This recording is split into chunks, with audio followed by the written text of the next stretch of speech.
So we have Michelle Niesley that's going to talk about how to keep our immune system healthy during this time.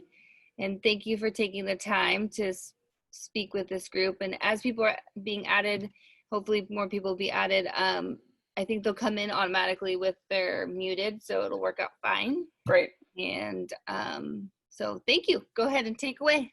Thank you. Well, thank you to the Oregon Cancer Foundation for inviting me to do this lecture today. I'm actually very excited to give this. So we will go ahead and jump in. Some of you who have seen me perhaps as patients or heard me speak before know I talk a lot about diet and exercise, and we absolutely will be covering those things today. But we're really going to put this on a focus on the healthy immune system, especially with all of us socially distancing and doing what we can to keep ourselves and our friends and family members healthy. So, advance, there we go. Okay. So we're going to start off by talking about how, the American lifestyle is not necessarily the most compatible when it comes to the immune system. So in general, Americans are very sedentary. A lot of people work 9-to-5 jobs where we are sitting a fair amount during the day. Maybe we'll be able to escape and go to the gym or go on a walk or something after work, but the sedentary lifestyle unfortunately prevails. The standard American diet, which is high, as you know, in refined carbohydrates, processed foods, welcome to whoever just showed up, processed foods, sugars, really, really high in carbohydrates, and not as high in fruits and vegetables and lean protein and healthy fat as we would like it to be. Can also be a contributing factor as far as stress is concerned. And we're going to talk a little bit about the impact of stress on the immune system as well. And then lack of sleep plays a really large role as well. And we're going to be talking about some sleep also. So if we can get actually some of these things in shape, we're going to be in a really good position to really optimize our immune system. I know when COVID first came about, I got a lot of calls from patients, and from a supplement perspective, we sold out of vitamin C and vitamin D and some of the other supplements we're going to talk about a little bit later on. But the thing that you have to understand is you have to have a very strong foundation that yes, those supplements can be helpful, but a pill isn't going to fix everything. And a healthy lifestyle is really where the foundation is. What we've seen with COVID is that, initially we thought maybe patients with asthma or other, respiratory conditions such as asthma would be at greater risk that have hospitalizations and needing advanced treatment. That isn't necessarily the case. A lot of what we've seen are people with multiple diagnoses on multiple medications have been the one that have ended up in the hospital and having a little bit harder time. And so really trying to get that really firm foundation to go ahead and make sure that we're as healthy as we can possibly be. And all of us have different, states of what is healthy for us and what isn't, right? So we're going to start out talking about metabolism. So did you know that the immune system is actually an element or an expression of how good our metabolism is? We can't really have a healthy immune system if our metabolism is out of balance. So what is metabolism? A lot of people think about, oh, I have high metabolism. I can eat whatever I want and lose weight, or, oh, they have a great metabolism. They, go out to dinner all the time and they're able to still maintain a fantastic shape. That's not necessarily what metabolism is. So it's not just tied to weight maintenance. That's kind of how we use it in the general public, but that's really technically not what it is. So really it stems from the Greek word meaning to change, meaning that this thing is not stagnant. I think a lot of us know that what we ate and how we acted when we were 20, if we, practice some of those same behaviors when we're 40 or 50 years old, that we get a significantly different result. So it is something that's malleable, it's changeable over time, and it changes based on a lot of influences, especially environmental influences and what we're eating, drinking, how we're sleeping, all these other things we're going to talk about. So technically speaking, metabolism is the biochemical processes that take place in the body to help give us energy, breaking down our food to help give us energy, to build those chemical structures that our body needs to survive and to eliminate waste products. So when you optimize your ability to take in nutrients, optimize your energy balance, optimize all those chemical structures like neurotransmitters, stress hormones, so things like serotonin, which is not only the happy chemical, but it also modulates a lot of other things like migraine headaches, fertility, sleep. There's a lot of other things that it modulates too. And the majority of serotonin is made in your gut. I don't know if you knew that or not. But going ahead and having a healthy lifestyle that helps our body really get all the tools it needs to build us the best way that it possibly can to keep us as healthy as possible is really, really, really important. So we're going to talk about some of those things that influence metabolism in general. And the good thing about talking about metabolism is that, yes, I'm presenting for the Oregon Cancer Foundation, but as many of you know, when you've seen me, there's not an anti-cancer diet per se. A good healthy diet reduces your chance of developing diabetes, reduces your chance of developing heart disease, reduces your chance of developing cancer or potentially developing a recurrence should someone already be diagnosed with cancer. And so it's really that foundation that keeps inflammation levels low, helps keep our body chemicals in balance, and really allows us to live as healthily as we possibly can. So again, talking about sleep, nutrition, we're going to talk about that a little bit more later. Stress, thinking about bacterial, fungal, and viral influences. Here we're talking about the immune system, and so ways to not only optimize keeping ourselves safe during the current epidemic, but really having our immune system function to its maximum potential without overshooting. Autoimmune diseases are something that our immune system, for whatever reason, starts to target our tissues as foe instead of friend, and we want to avoid that as well. So keeping that immune system right there in balance is really important. Exercise and movement are very important. We're going to be talking about that. Caloric intake and sugar management are obviously something that we need to take a look at. And then exposure to toxic agents. It's amazing to me how many patients I have that potentially worked as in a hair salon around chemicals for a while, or their dad owned a gas station when they were little and they were around petroleum products all the time. Or they lived in the Midwest and they used to run behind the DDT trucks that were spraying, pesticides, herbicides, other things as well, keeping the mosquitoes at bay and other things. And so really kind of taking a look at what we're doing on a daily basis now to potentially help our body eliminate that toxic load, and also making sure that we don't bring more stuff on board that is just more stuff for our body to deal with. So when we talk about metabolism, we're going to talk about the components of metabolism. And the first one that I'm going to speak about is not something that I normally lecture on. It's mindset and mindfulness. So we're going to talk about that and why it's really significantly important. Movement. So we're not talking exercise there. We're talking a little bit more about living an active lifestyle, which means being out gardening, walking, taking walks around the block or with your dog. As compared to, going to the gym for an hour or even a 30-minute HIIT session, that high intensity interval training, and how important movement, just being active on a regular basis is. They're talking about now a sedentary lifestyle being almost as problematic as a smoking history, as far as development of cardiovascular disease and diabetes and other things too. So really looking at how we can maintain that active lifestyle, even if maybe our job requires us to be sitting for an hour and a half giving a webinar, right? Food, of course, we're going to talk about food and exercise. So those are some of the main components of what I focus on a lot with my patients, but we're going to kind of start off by talking about some of those top ones first, the movements and the mindfulness. So thinking about metabolism and stress. So metabolism is a stress barometer. So when our body is not functioning yet well, when we're getting sick all the time, we catch any cold or flu that is coming around, our sleep is off. I swear I'm eating well, but I'm gaining weight. It's a picture to us that the whole system is not working the way that it should be. In medicine, we call it homeostasis. It's this level where you don't want to have certain things be too active or too inactive. You want to be in like that Goldilocks zone, for example, right? Goldilocks in the three bears. The bed is not too soft or not too hard, but just right. It's how we want our bodies to ideally function also. And a lot of what we do influences that. So stress can trigger our body to alter its biochemistry and respond to stress. So a lot of you know about cortisol and some of the midsection fat accumulation that can happen as we age a little bit, and how cortisol has an influence on that. So elevated cortisol levels for extended periods of time, that's not something from an evolutionary perspective that our body was used to.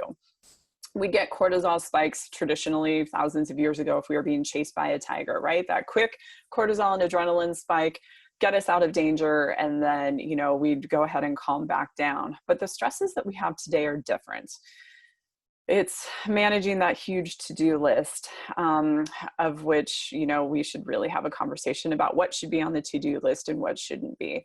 Obviously being under, quarantine to a certain degree, staying home and staying safe right now, that's a stressor. What we eat is actually putting stresses on our body if we're not making healthy choices. Our lack of sleep is putting stress on our body. So it's a lot of different influences that our body used to have kind of these more stresses that kind of brought into question, are we going to survive or not? I'm being chased by this tiger. And now it's not necessarily so much a survival stress as it is the constant day-to-day things that are just picking at our body's ability to manage our stress appropriately. So we see those cortisol levels kind of going up and up and up, which they're never supposed to be up for long periods of time. And when they are elevated for a long period of time, you would see impacts, it reduces our ability to appropriately detoxify. You get nervous system regulation, not only from mood standpoint, of, anxiety and nervousness, but actually issues with nerves, some potential numbness and tingling and other things. Chronic inflammation, where a couple of years ago, I think it was on Time magazine, the cover story was inflammation being the root of multiple diseases. So things, again, like diabetes, heart disease, even potentially cancer, right? So really trying to manage those things as best we can. And I know we hear stress management a lot, and it means different things to different people, but I do want to let you know there is no silver bullet. So I'm not here today to tell you if you just take vitamin C, or you just do this one thing, you take this one supplement, or if you get 8 hours of sleep, everything else is going to fall in line. It's not the way it works. Unfortunately, or fortunately, we actually have a lot of ways that what we do, the choices that we make during the day, really influence our overall health. So let's talk a little bit about mindfulness. So mindfulness really is anything that helps us to repair, recover, and regenerate, to lower those stress hormones. So we're going to talk about sleep for sure. I have a couple slides on sleep and what we need to do with regards to sleep. But any kind of stress management, mindset, what do you tell yourself every day when you're looking in the mirror? What is that self-talk like? If you have something really challenging coming up, is that I can get through it, or like, gosh, again, I'm not going to get this done. It's not going to be done to the best of my ability. So a little side note for you guys, I was up at 5:30 this morning going over things. I had a great presentation already.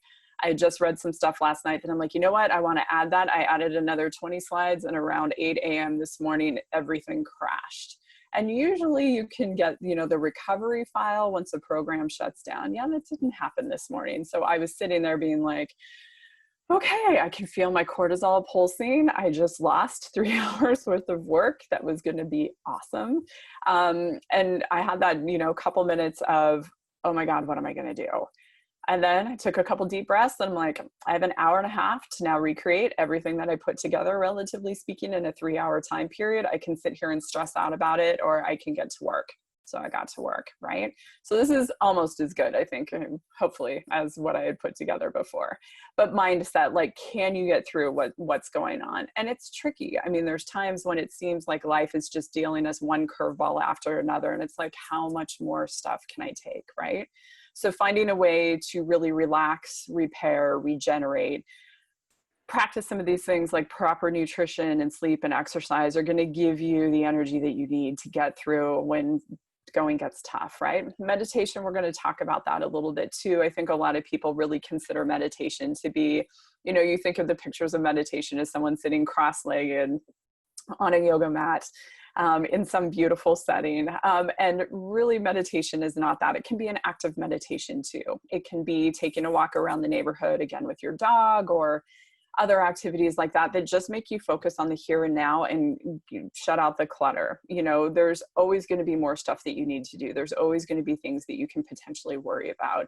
But when you have a chance to just be present and focus on the here and now, that's when creativity also comes in. I forget which president it was, but there was a president in this century who had made a comment about, having an empty time in his schedule every day. I don't remember if it was Roosevelt or who, but having like 2 hours where he would just sit and have a chance to look out the window and contemplate. And I don't know about you, but the, couple times that I have not been managing my 6 and 8-year-old on bike rides around the neighborhood when they're arguing over the latest Lego piece that both of them want, of course. But when I'm out there with my dog by myself, everything's quiet, is when I've had some ideas about how can I better run my practice? How can I better serve my patients? Ooh, well, let's try that. We're bringing a resident on. Let's see if we can have the resident run this group visit type of thing and see how we can make these things work. And so it's kind of in the moments of, stress, de-stressing, being in the moment, that really some of those ideas have a chance. They're in there. They just have a chance to kind of percolate to the top. And so that's, meditation, Yes, it can be listening to a tape that can be incredibly helpful, leading you through a guided meditation. Those things are very, very helpful. But there's other things that help to calm the body down, and that's really what we want to focus on. So as we were just talking about, so creative pursuits, things like art and music, you know, some people who love to draw or love to paint can just get lost in doing that for an hour. And it's just a really gratifying outlet, you know, to be able to produce something. Dance is another one. Purpose. So finding what you want to share with those people around you. You know, what gifts do you bring to your friends in your community? And what things do you really want to double down on to put your time into? Downtime with family, pets, and loved ones, just sitting down, relaxing, petting your dog or your cat for a few minutes. I mean, it can just be something that kind of blocks out the busyness of the outside world and just has you stay present. I think a lot of us are semi-masters at multitasking, and finding a way to shut that off for a little while is really, really important. Sometimes laying down for a quick rest, just to kind of that little cat nap, and whether or not you actually fall asleep. You know, some people benefit from a short actual sleep. Some people just, if they can lay down, do some deep breathing, recharge. You know, there's a lot of different things that kind of count as meditation. So you can fill in the blank here with other things that you might like to do too. Also things that are potentially ritual oriented. So there's some good research on people waking up a little bit earlier in the morning if they're morning people anyway. And having a chance to pour that cup of tea or coffee, read the paper, or do something for a half an hour before the hustle and bustle of the day get going and the house becomes more full and crazy and the day starts to slip away. Just having that time to spend for yourself to center and relax and get the day off to a good start is really, really important. So we're going to touch on sleep really quickly too. So problem sleeping come in all varieties. So difficulty falling or staying asleep. If your sleep quality is poor, if you're feeling really sleepy throughout the day, you know, there's a lot of issues with sleep. And I usually hear, you know, I don't have any trouble falling asleep, but then I have trouble staying asleep. Or, you know, if I wake up in the middle of the night, then my mind starts racing and I'm going for like an hour and it's hard to fall back to sleep. I have some patients that'll get up from like 3 to 5 in the morning because they're awake. And so they're going to go and do something and then they can fall back to sleep from 5 to 8 in the morning. A lot of the research on sleep, you know, a lot of us really like to aim for 7 or 8 hours. As we age, sometimes we need more or less. But there's been a couple really interesting studies looking at melatonin production. And if you think about sleeping 8 hours at night, melatonin is secreted by this little gland in our brain called the pineal gland. It's secreted in greatest quantities between 1 and 3 in the morning. And one of the things that helps us secrete appropriate melatonin is in response to total darkness. And so making sure that that clock is maybe facing the other way, or there's not a lot of ambient light, there's not light in the room for whatever reason. So really trying to be in a very dark room, getting that melatonin spike around 1 to 3 in the morning is really important. But they've done studies on patients looking at 8 hours of sleep, which is the basic recommendation of what you should get. And looking at if sleeping from 12 to 8, so midnight to 8 a.m., that's 8 hours, right? If people hit the same deep levels of sleep, REM sleep, have the same melatonin production as people who sleep from 10 p.m. to 6 a.m., right? 8 hours is 8 hours. There shouldn't be any difference. Not true.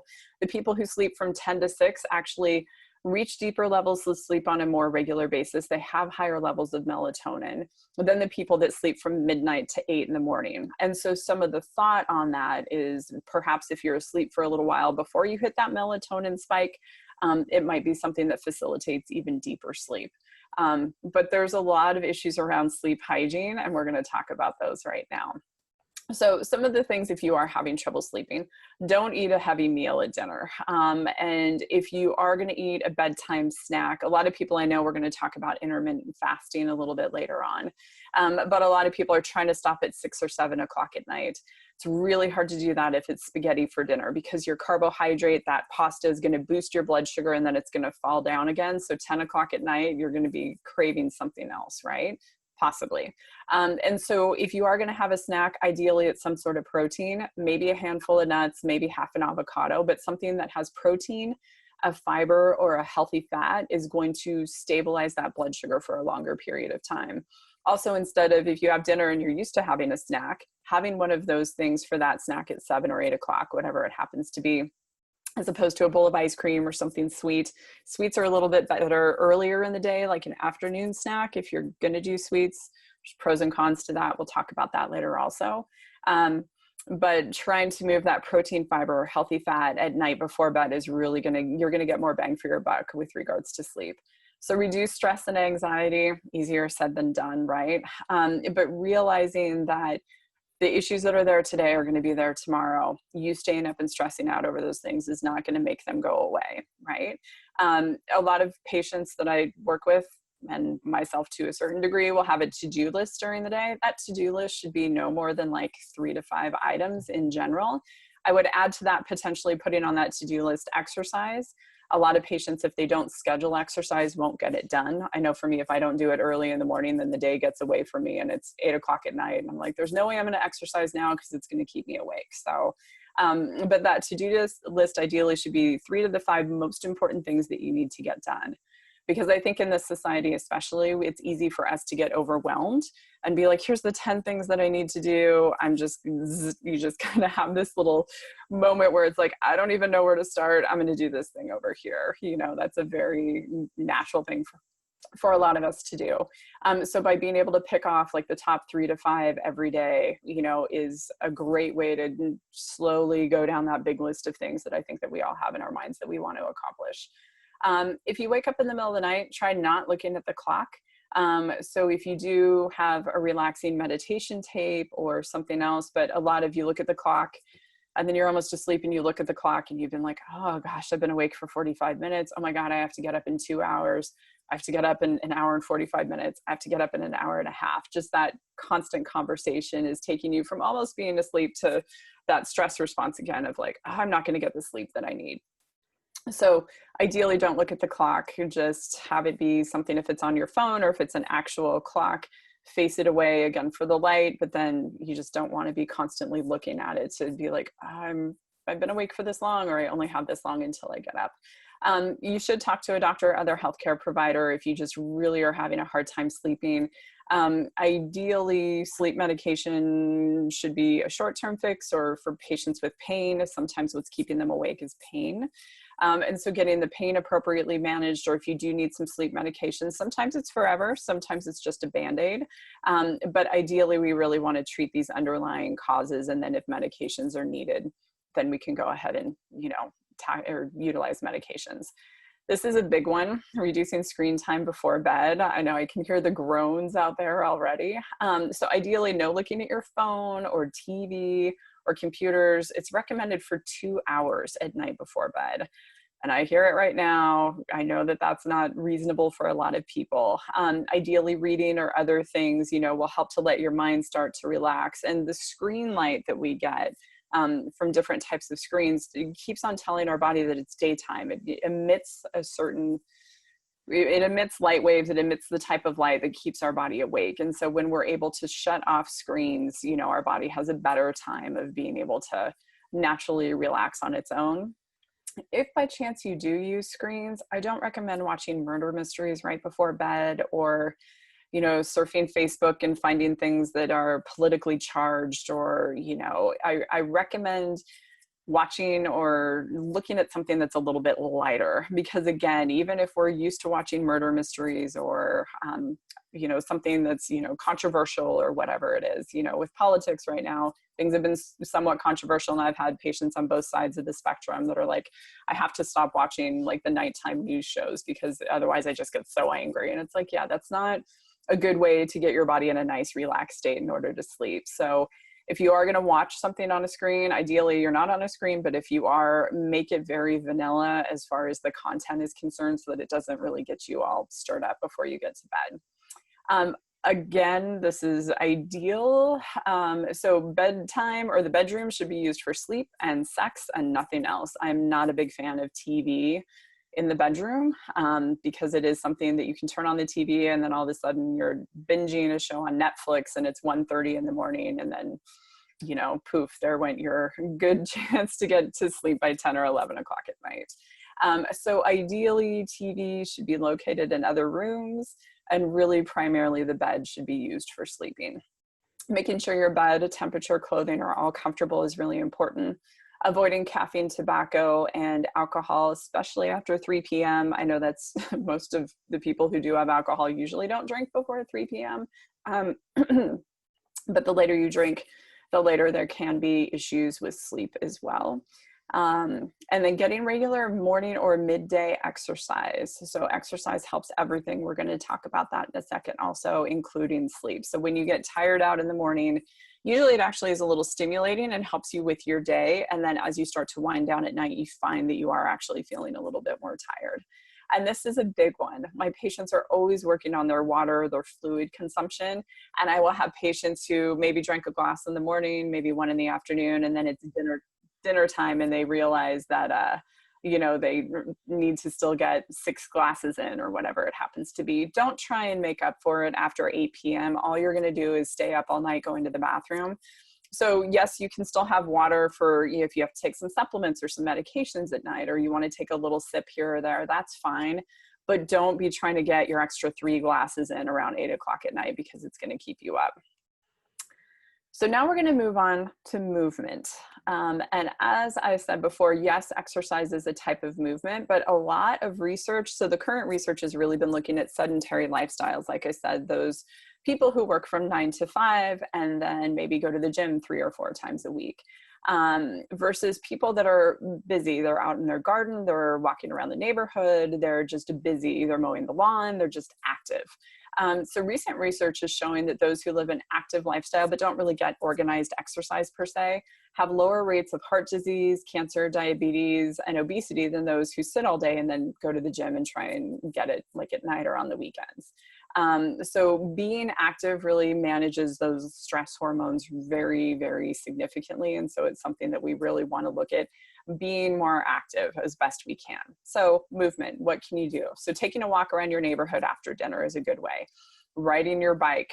So I'm not talking about going for a big bike ride that's an hour or 2 long, but like riding your bike here and there, maybe for transportation, getting out on just a quick 15-minute bike ride, just something to get you moving. Washing and waxing the car, potentially, walking your dog, weeding the garden. So being outside and doing outside chores as well. The recommendation is to take the stairs instead of the elevator and parking your car further away from what your actual destination is to help you get those steps in. And when all of us are able to, reduce the confines of social distancing, like, when patients are at work, sometimes during lunch, I'll recommend that they have a small lunch and then to form a walking club, maybe with friends or coworkers, where they can go out for a half-hour walk. And you'll really find that that helps reduce the 2 p.m. slump that a lot of people tend to get. They eat lunch and then by 2 p.m. that's when they're needing more coffee. They're craving something sweet because some of those stress hormone levels are crashing a little bit. And so your body's trying to compensate in some way. And so that walk can be something that's actually really energizing. And so without extra food or extra calories or, foods, especially that we don't want if we're going for something sweet, that half-hour walk or 20-minute walk can be something that really gets us outside, really kind of changes our attitude, reduces fatigue and other things too. So something to consider. So I know the recommendations are 10,000 steps a day. I don't know about you. I don't have a pedometer. I don't wear like a bracelet or anything. My phone counts my steps and it's only with me, say, half the time. So 10,000 steps I know has been the recommendation. Ideally, if we could even increase that a little bit, it's a great idea. Usually a 20-minute walk will add 1,000 or 1,500 steps right there. And then if you're active moving around the house, very, very beneficial and easy way to start. Those activities really have the steps accumulate very quickly. So movement in green settings, so forest bathing, it comes from a Japanese practice of getting out and actually taking your shoes off and walking through the woods, and really, to really literally ground you, to help you realize, that there's more going on in the world than what is acutely right in front of you today. Getting out, breathing fresh air, moving, was shown to be better than, say, walking in the city. So if you lived in New York City, being in Central Park would probably be a better place to be than walking up and down some of the streets in the city. One study showed that natural killer cells, which are part of our immune system, obviously, is increased for days potentially. So there was a study done on a weekend trip to the wilderness where you were able to hike, potentially did people eat better, get great sleep? That's possible also. But what they found is that a weekend trip to the wilderness increased natural killer cell activity for up to 30 days. I mean, that's huge. So again, trying to keep our immune system nice and strong, movement is incredibly important. Now, going on to nutrition. Look at all those different colors. So any of you who have worked with me know that I recommend that everybody has one meal every day that has 5 different colors. Gravy is not a color, sauces are not a color, ketchup is not a color, right? But if you just look at the picture in front of you right now, all those different berries. So you have some almonds and it looks like some coconut there in the yogurt or smoothie bowl. Those are healthy fats that have healthy fat and fiber associated with them. Berries are an excellent source of vitamin C. I think I see some mango over there too. Blueberries are excellent for vascular health. So in this picture, you are getting a wide variety of nutrients represented by a bunch of different colors. And by making your meals more colorful, you're just going to be making your diet more nutrient dense. And that's what we want.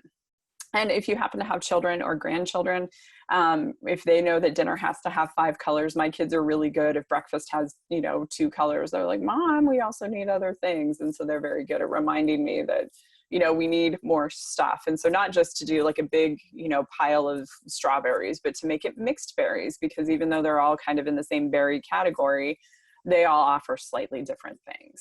Okay. So why good nutrition is important. So especially once someone has finished cancer treatment, some preventable cancers are linked to high fat diets and obesity, may reduce the risk of recurrence of multiple types of cancer. And we'll talk about that also. I mean, there's a ton of information on breast cancer where if you're able to eat the right amount of fruits and vegetables and exercise the 150 minutes a week that we're going to talk about, reduces the risk of both recurrence and death from breast cancer, which is really impressive. And that's been shown in prostate cancer research, colorectal cancer research, all of it.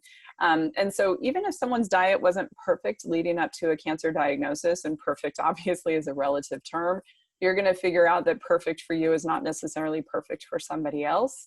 That's why fad diets are a little bit tricky. Everybody shouldn't go keto. Everybody shouldn't be vegetarian. There's no one size fits all.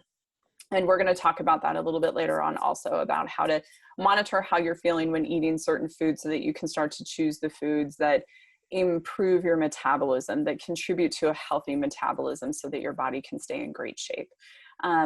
So outside of the cancer setting, it reduces the risk of heart disease, stroke, and diabetes, right? Because you're getting great nutrients, which is what your body needs, as opposed to getting just calories to fill you up, right? Doritos, not really all that nutritious for you.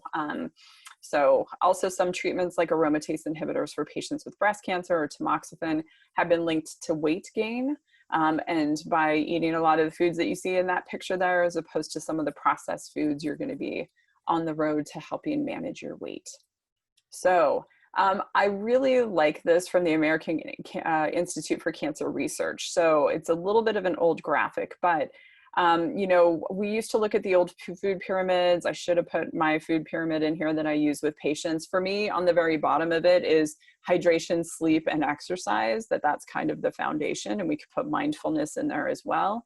And then we start talking a little bit about food. So even though technically those things aren't foods, I think that it's really important to emphasize healthy lifestyle habits in general before we really start talking about food. So what you see here is 2/3 or more of vegetables, fruits, whole grains, and beans, and then 1/3 or less of animal protein. So I don't know about you, but the standard American plate for the most part is at least half carbohydrates. If it's rice or pasta or, spaghetti and French bread, okay, wow, that's a ton of carbs right there, right? Maybe you'll have meatballs or meat sauce or something with that. Maybe you'll have a side salad, but in general, the proportions are 60% or more are usually carbohydrates, and then another 20 or 30% protein. And then you have like those 5 or 6 peas to call it good. Like I had my vegetable, right? So if you really look at how populations eat from around the world, they're very much more plant-based than we are. And plant-based does not mean vegetarian.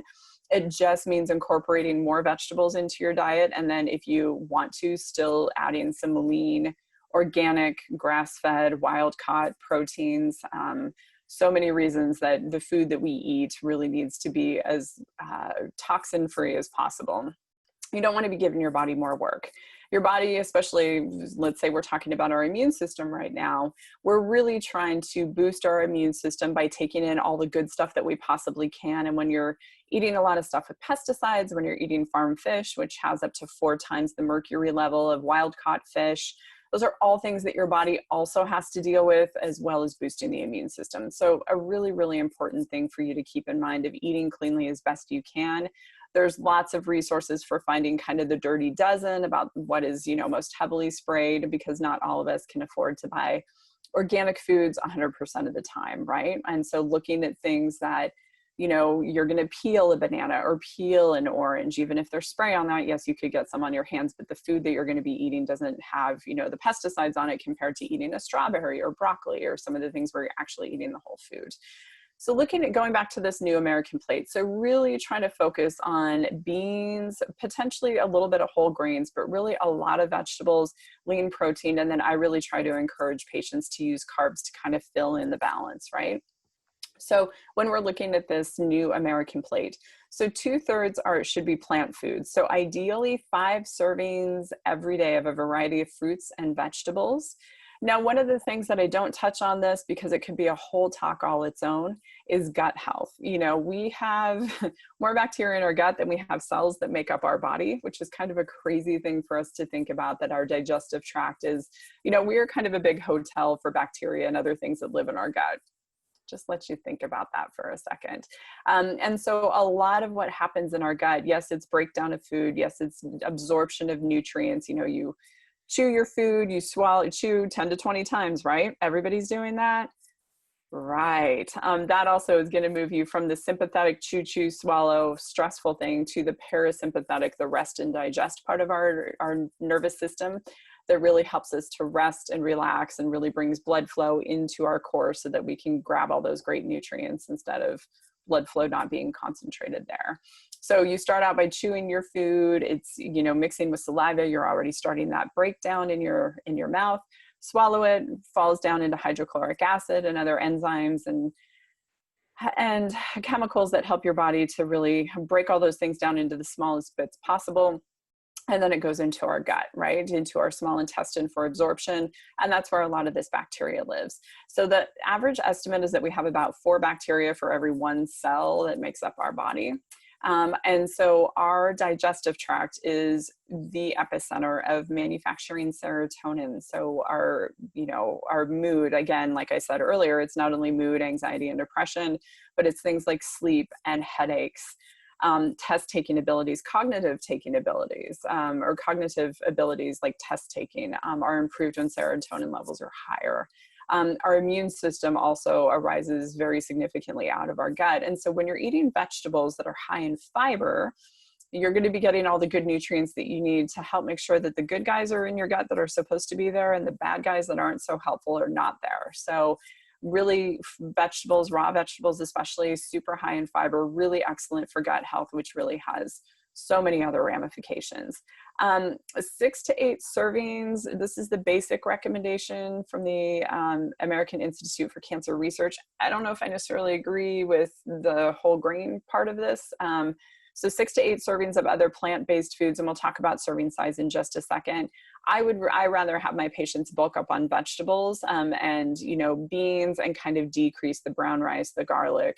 But definitely whole grains are significantly better than white bread and white pasta, right? So tips for eating a plant-based diet. So having some frozen vegetables around and some fruit so that you can just grab and go is really easy.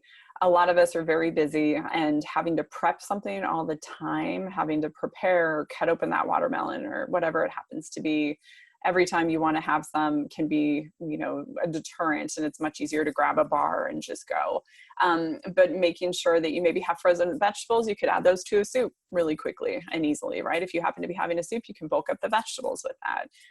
Having fruit that you can just grab and go, and, buying a cantaloupe and cutting the whole thing up so that the next morning you can wake up, have a couple bites, you don't have to cut up more, right? Adding a handful of frozen blueberries, strawberries, or blackberries to cereal if you're doing cereal in the morning. I didn't put this in there, but if you're doing a smoothie, a handful of spinach doesn't taste like anything. So I know our strawberry smoothies here at the house, my girls are used to it being brown because it's got the strawberries in there and then it's got a handful of spinach and it still tastes like strawberries. And it's a great place also to hide things if you happen to have children, just a little tip. But smoothies are a great place to open up a capsule of probiotics and hide it in there.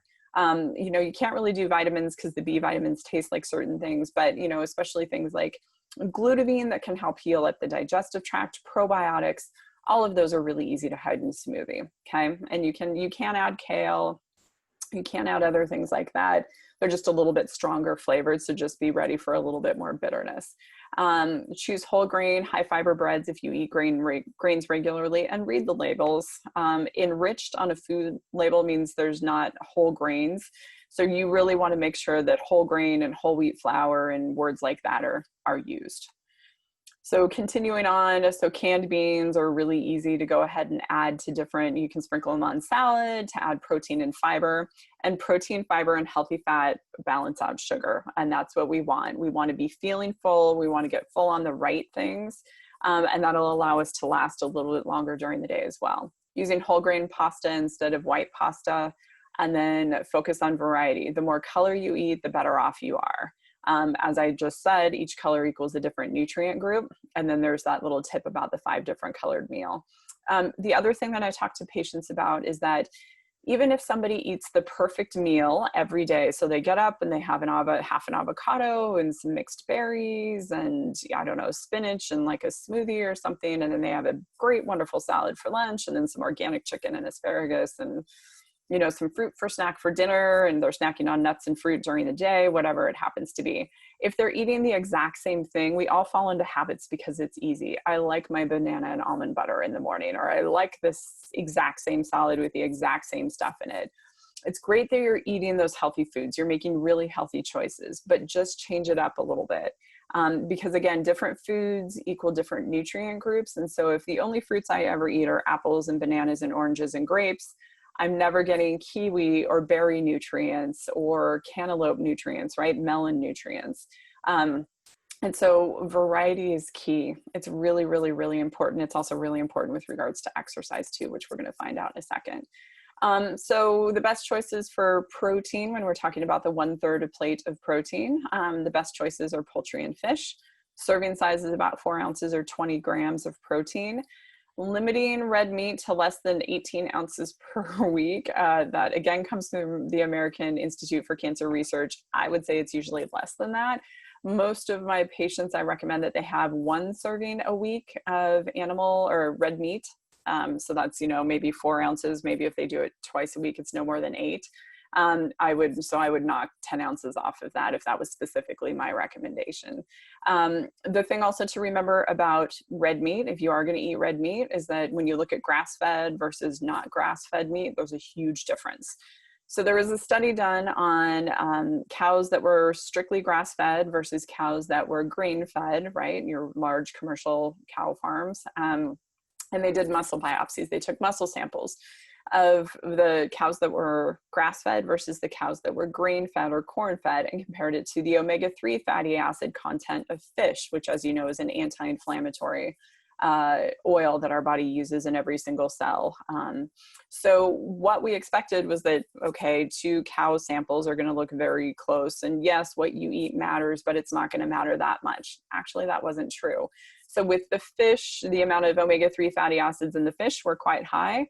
Then you had the grass-fed cow, also quite high, and the corn-fed cow was way down here.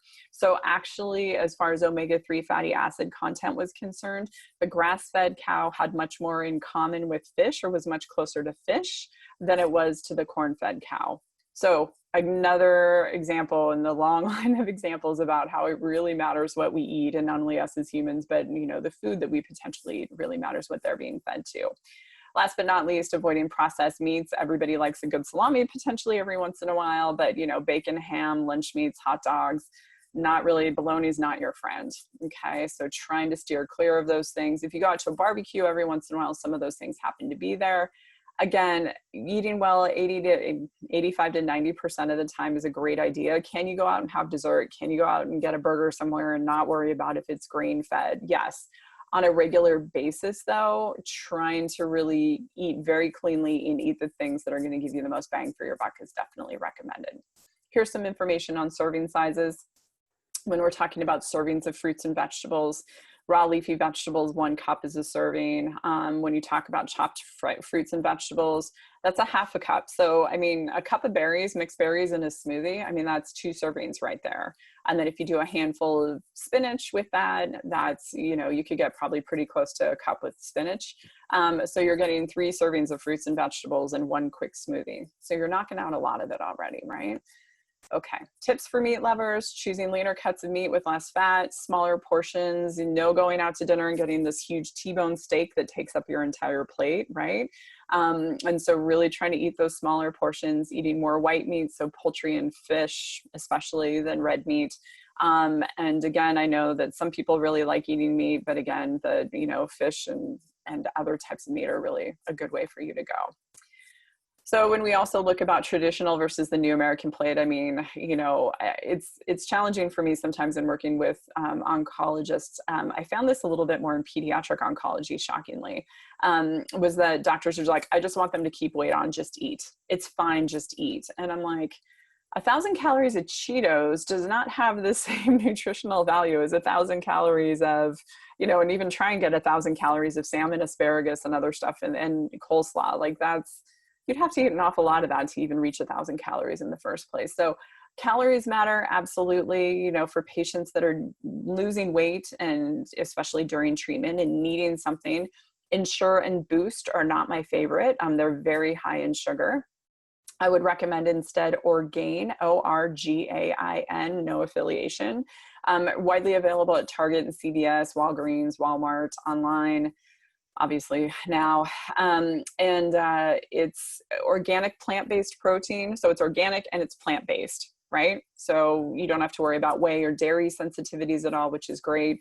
Sugar content is much lower, and you're just going to get a lot more bang for your buck that way too. So a little tip for you there. But really looking about, you know, how we should be eating versus how we have been eating. I mean, it's just so obvious that when you're putting poor fuel into a car, for example, that car's not going to run really well, right? You're going to have to trade it in or get a new one soon. We can't trade in this body. This is all we got. So really trying to go more towards the new American plate, really focusing again on the fruits and vegetables and lean proteins is going to be great. Not only from a cancer perspective, again, it's going to be something that allows your immune system to function optimally. So easy places for us to start. So this is all a lot of information, but people are like, great, what can I do today to change this? So increase protein, fiber from vegetables, and water. So this easily regulates our metabolism. And most Americans don't get enough of any of these things. Sometimes they're a little protein heavy, but especially the fiber from vegetables, again, really feeding that good bacteria in our gut. And then being appropriately hydrated, a very small proportion of Americans actually achieve this. A little quick tip: eating a handful of nuts or seeds about half hour prior to dinner might help calm if you're starving when you get to dinner. It might help you to avoid overeating. And remember, again, chewing that 10 to 20 times, we have something called stretch receptors in our stomach. And if I eat my Thanksgiving dinner, you know, this is why if we all like wolf down Thanksgiving dinner, I think the average Thanksgiving dinner takes about 12 minutes to consume, right? So we eat all that wonderful food for Thanksgiving, and then what does everybody do? They have to go rest in a comfortable position on the couch because they just overate, right? And so really making sure that you eat that handful of nuts or something just real quick before dinner to kind of get that little bit of a base in there of something super healthy, and then chewing our food 10 to 20 times instead of chew, chew, swallow, chew, chew, swallow. Taking a little bit longer to eat is going to give our stomach that chance to stretch, and for that message to get from our stomach back up to our brain to say, whoa, I'm full, please stop, right? You don't want to eat until you're going to burst. You want to eat until you feel the hunger go away and you're just at that point of like, I'm full. A lot of people, you know, we have food so widely available to us also that a lot of people snack during the day, and they, you know, I'll ask patients sometimes, when's the last time your stomach growled? And they'll be like, oh, I don't even remember, or it's been a while, you know. So we're going to talk about extending that overnight fast in just a second also, and the benefits from a cancer perspective, but immune system perspective too. But, you know, trying to do away with the constant snacking. It used to be we want to keep our blood sugar stable at all times. You actually don't want your blood sugar to come up and then kind of be up throughout the day because we're constantly snacking or grabbing something. You know, we really want to make sure that we're having some of those kind of peaks and valleys, not significant peaks and valleys, but you know, your body wasn't made to just run like this as far as blood sugar was concerned. So if you must eat something before bed, ideally, again, a protein, fat, or healthy fiber, again, that's going to last longer, keep blood sugar stable a little bit longer, and going to help you hopefully avoid that 2 a.m. wake up. So consider increasing the overnight fast. So not only from a, you know, immune system perspective is this really helpful, but there was a study done I think it was 2017, that showed that patients who fasted, patients with breast cancer who'd been treated for breast cancer and were now on maintenance therapy, maybe with tamoxifen or aromatase inhibitors, if they extended their overnight fast to 13 hours, so they stopped, and last time they ate was 6 p.m., let's say, and 7 a.m. was when they could eat something the next morning, that they had a 36% reduction in the risk of recurrence for patients with stage 1 and stage 2 breast cancers. That's huge. So you decrease your risk of cancer coming back by a third by just stretching out the amount of time in which you're not eating. I get a lot of questions about, does coffee count? Can I have my coffee in the morning still? I try to limit patients to a cup, not a trucker mug, but a cup of coffee, you know, 8 to 10 ounces maximum. If you want to kind of maintain that fasting, you can put a little bit of coconut oil in it. The oil won't mess up the blood sugar in that way. But ideally, if you really can go just straight 13 hours, that would be fantastic. Is 12 just as beneficial? It might be. That's not what the study was done on. It was, you know, less or more, 13 hours or more, or less than 13 hours. And it showed the less than 13-hour group didn't do quite as well as far as recurrence was concerned. And then saving carbohydrates for one meal. I know this is something that I myself will practice when I'm especially going into the office.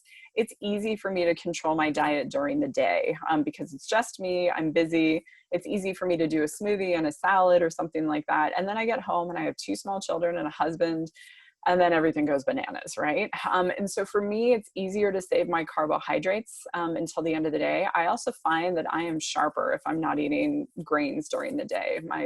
I'm able to think more quickly, be more present with patients, other things too. If I didn't just have a big, you know, wonderful curry with a bunch of rice from someplace, you know, then the 2 o'clock challenge, you know, start to get a little tired around 2 or 3. But if I'm eating protein, fruits, and vegetables during the day, a handful of nuts and seeds, I do much better in being able to go through the day without any fatigue, and then consider incorporating the carbohydrates at night. So a lot of Americans eat a lot of carbs, a lot of processed foods. And just remember, when you're reaching for that cracker because it's quick and easy, you're missing out on other nutrients that could give you more bang for your buck. There is no one diet that is perfect for everybody. So keto coming out, or paleo, or everybody needs to be vegan.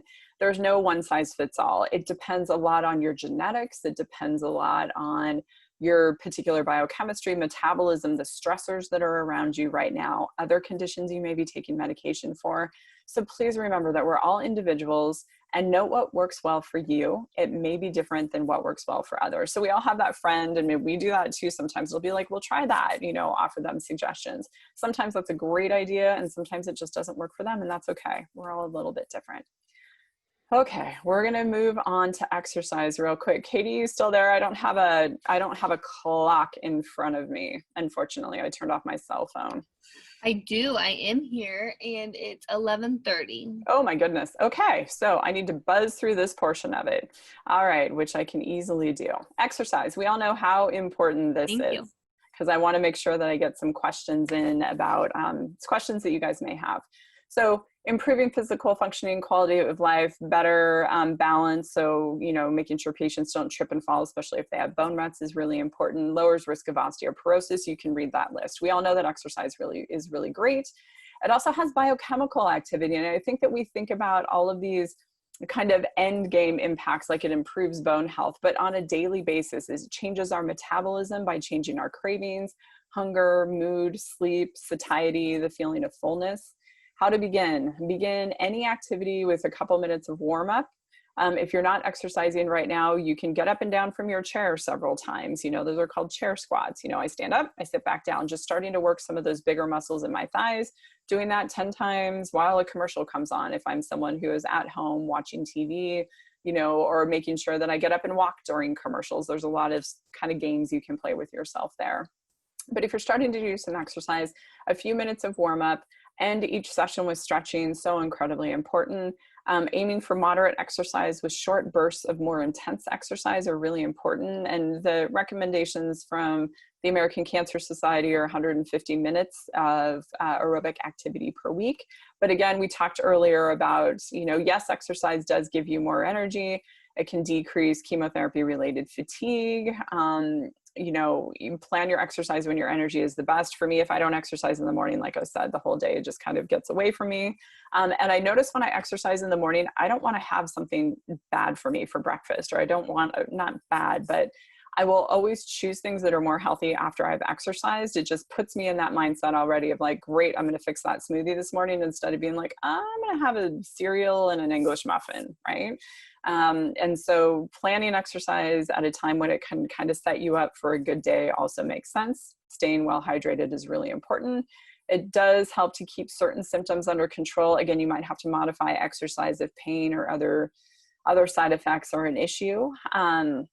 So balance activity with rest, but don't allow rest periods to interfere with nighttime sleep. So this is kind of going back to sleep, and being active is a good idea. But if you exercise in the morning and then you have to take an afternoon nap, for some people that afternoon nap will throw off the ability to go ahead and be able to sleep at night. And so just balancing your activity levels with what you are able to do. Really the old idea of going to the gym for 2 hours is really gone by the wayside. Even some of the people that are the most fit instructors and everything right now are really doing like those 30-minute high intensity interval training, if you're able to do something like that. Like getting in, getting it done, getting your sweat on, building strength using weights, super, super important. As compared to going and sitting on the elliptical for a half an hour or riding the bike for a half an hour. If you're going to ride the bike, make sure you're riding like on a course that gets harder and makes you sweat and challenges you, right? So not everybody loves exercise. Totally understand that. So try to keep it interesting. Try yoga, dancing, tai chi, just those other movements will keep you going. Sometimes the buddy system is a great idea. Some people are really motivated by, charts to record your progress. And it usually is something that as you start to exercise, you start to feel better, right? So high intensity can stimulate hunger. Low intensity exercise may be less stimulating and help you control your cravings a little bit. So again, I was just talking about that mixed conditioning workout can result in appetite suppression. And so in the short term, and so really that high intensity exercise classes, those 20 or 30 minutes are really a good idea. And again, variety of exercise is really important. Some people love to run, but then that means that their upper body isn't getting the weight workout that maybe you need. And so not running or not being on the elliptical or whatever your chosen exercise is, try and get some variety, because the body was built to move, and it really does like to be challenged. And so if I'm walking 5 miles a day, that's great. But maybe I should walk 3 miles and then consider some sort of other exercise that is going to give other parts of my body a little bit more of a workout. Just very quickly, a couple supplements to consider as far as your immune system is concerned. So we all know that vitamin D, if any of you know me, know that part of my graduate degree was in vitamin D physiology, has a huge amount of benefits. It lowers blood pressure. It's a natural ACE inhibitor. Lowers blood sugar levels. It naturally sensitizes insulin receptors to insulin, so keeps blood sugar low, improves mood and fatigue, stimulates the immune system, bone health, so many other actions, right? Too many to list. But there's been some interesting studies, especially around COVID, and I shouldn't necessarily say COVID, because that research is coming out all the time. But for acute respiratory distress syndrome, which is what we have been seeing with COVID, we've seen that yes, the lungs are impacted by the patients that are having to go into the hospital. Some are having to go on ventilators. They're developing, these pneumonias, or they're developing this, respiratory distress. And what has been found with viral illnesses in the past, and they're starting to find now, is that patients that have higher levels of vitamin D are less likely to develop ARDS. So, not only does it potentially help prevent cancer from returning and do all these other wonderful things that are on the one side of the screen, but it actually may reduce your chance of developing kind of this acute respiratory distress.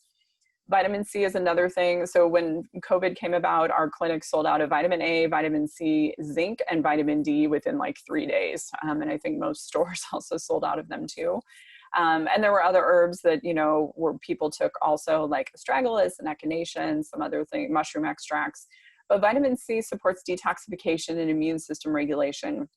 Very interestingly, some of the initial research out of Wuhan looked at IV vitamin C to reduce that cytokine storm that's associated with COVID-19. So when the body, this is a virus the body hasn't seen before. And so the immune system, instead of just meeting the virus where it's at, it's overshooting a little bit. And that's where some of that respiratory distress is coming in. And so some of these, there's multiple studies now actually on PubMed that have been published, but using small doses like 6,000 milligrams of IV vitamin C, which in my world, in the cancer world, we use 50,000 frequently when patients are getting IV vitamin C.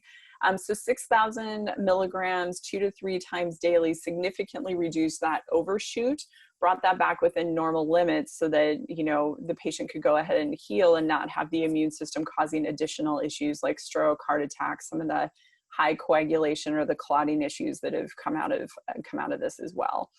So vitamin C is definitely something that has been on our radar, not necessarily as an IV treatment for preventative. There's no research showing that that's beneficial. The only research has shown that it's helpful if someone does come down with COVID, potentially, something to consider. But definitely getting oral vitamin C to help keep your body, make sure you're not vitamin C deficient is really, really important.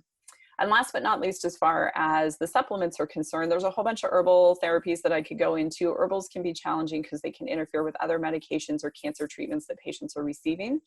Glutathione, though, is an antioxidant that is made in the liver from 3 different amino acids being joined together. It acts like a fire hose to put out fire. So when I talk to patients about it, we all every day kind of have this garden hose that is there to put out the little tiny fires that are going on in our body. But if we get really sick with something, that little fire turns into a big fire. And we actually have genes that regulate how much glutathione that we can produce.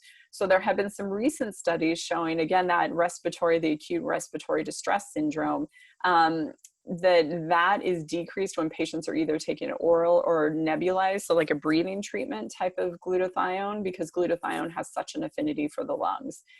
So this is something that I don't, again, recommend it as a preventative, but it was something that if patients did start to feel sick, did start to come down with some respiratory issues, glutathione was definitely on our list. One of the amino acids that makes glutathione is something called N-acetylcysteine, or NAC, and a lot of patients have taken that as well. So in summary, you're an individual. You need to absorb what is useful and discard what is not. Your unique plan is just for you. It's not based on what the masses are doing or a new fad diet or new fad exercise regimen. You're going to find your own groove. You want to find just the right amount as far as a lot of these things are concerned. But for example, when patients don't eat enough and they over-exercise, they actually harm their metabolism and it makes it harder for them to lose weight and they don't feel very good. And likewise, someone who is overeating and under-exercising also will have issues with metabolism. So the goal is to eat enough and to exercise smartly. And this influences how powerful our immune system can be. Again, getting the right nutrients and modulating the right nutrients with just the right amount of stress. We need a little bit of stress. Again, almost like Goldilocks, you don't want too much stress or too little. Your body actually needs a little bit of stress. So exercise is a healthy stress. So what you need to do, be a detective and don't be on a diet. So assess, okay, when I eat carbs in the morning, oh my God, I'm tired the rest of the day. Or when I eat carbs in the morning, I'm ready to go for the rest of the day, right? Or if I skip breakfast, I feel better than if I eat something. So really paying attention to how foods feel. All of us make choices every day that we know are not good for us. I myself am someone that if I'm super stressed out, it's the sweets that I start looking for, and it makes me feel terrible, right? And so really trying to figure out ways to deal with some of those cravings is something to be like, hey, that actually doesn't make me feel good. I want to continue on this track of keeping my body in great shape so I can feel excellent. Investigate. If you change something, did eating breakfast help? Did eating breakfast make you feel worse? So taking notes of those things, again, not paying attention to the masses, but well, for me, breakfast felt good, or for me, I can't eat first thing in the morning. I don't feel well when I do that. And then modify. So when you make changes, again, make additional changes. Like it's always these little tweaks, so that we can figure out what is going to be best for you. Monitor your symptoms. Sometimes it's easier to get an objective scale where you can monitor those symptoms on a scale from 1 to 10. So how well did I sleep last night? How was my energy or fatigue? What's my mood like? Was I able to exercise with, good strength and good endurance, or was it low today? And really look at those in a relation to, how are all those things, well, I ate poorly, I slept poorly, therefore my exercise endurance was quite low today. Seeing how all these things interplay, you'll start to collect some information about yourself, right?